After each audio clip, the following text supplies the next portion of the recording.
সাগর নিয়ে মানুষের আগ্রহের শেষ নেই, কিন্তু সাগরের সংজ্ঞা হয়তো আমরা অনেকেই জানি না। 200 মিটারের চেয়ে গভীর স্থানকে সাগর বলা হয়। দর্শক, আমাদের অবাক পৃথিবীর আজকের পর্বে আপনাদের দেখাবো গভীর মহাসাগর আর সাগরের তলদেশে কি রয়েছে।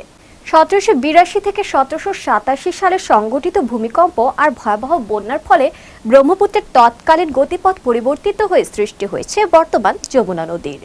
বর্ষা ঋতুতে এই যমুনা নদীর প্রবাহ থাকে গড়ে প্রায় 40,000 কিউমেক। এমন বিশাল প্রবাহের কারণে অ্যামাজন, কঙ্গো, ইয়াংসি, মিসিসিপি পরই পৃথিবীর সপ্তম আর বাংলাদেশে দ্বিতীয় স্থানে অবস্থান করে নিয়েছে আমাদের যমুনা নদী।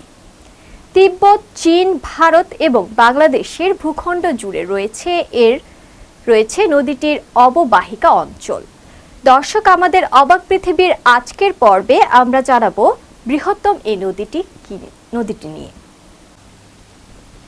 সাগর নিয়ে মানুষের আগ্রহের শেষ নেই। গভীর মহাসাগরের তলদেশে কি রয়েছে তা জানতে কার না আগ্রহ রয়েছে। 200 মিটারের চেয়ে গভীর স্থানকে গভীর সাগর বলা হয়।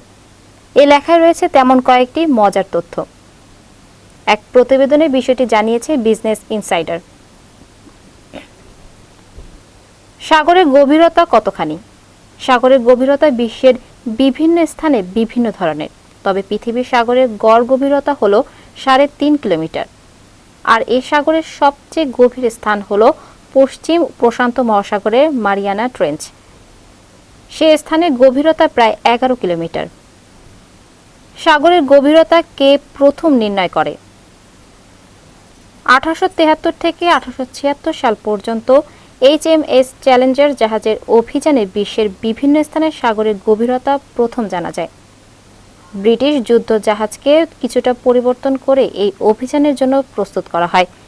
এই কাজে জাহাজটি সাগরে 8 কিলোমিটার গভীর থেকেও পলি সংগ্রহ করে। 1956 সালে প্রথম সাগরের তলদেশে ছবি তোলা হয়। সাগরের তলদেশ কেমন? সাগরের তলদেশে বিভিন্ন ধরনের ভূপ্রকৃতি রয়েছে। সেখানে রয়েছে গভীর খাদ ও পাহাড় পর্বত। পৃথিবীর সাগরে 33টি গভীর খাদের কথা জানা যায়। সাগরের গড় গভীরতা হল 8.216 কিলোমিটার। সাগরের 45% এলাকা সবচেয়ে গভীর হিসেবে পরিচিত। মানুষের টিকে থাকার গোপন তথ্য। মানুষের জানা মতে পৃথিবী এখনো একমাত্র গ্রহ যেখানে প্রাণী টিকে রয়েছে। এই গ্রহে রয়েছে টেকটোনিক প্লেট চলাচলের জন্য জটিল বিষয়। এটি ছাড়া ভূমি সব সাগর ডুবে যেতে পারত, আর তাহলে মানুষের অস্তিত্ব এখনও সৃষ্টি হতো না। সাগরের তলদেশ কেমন?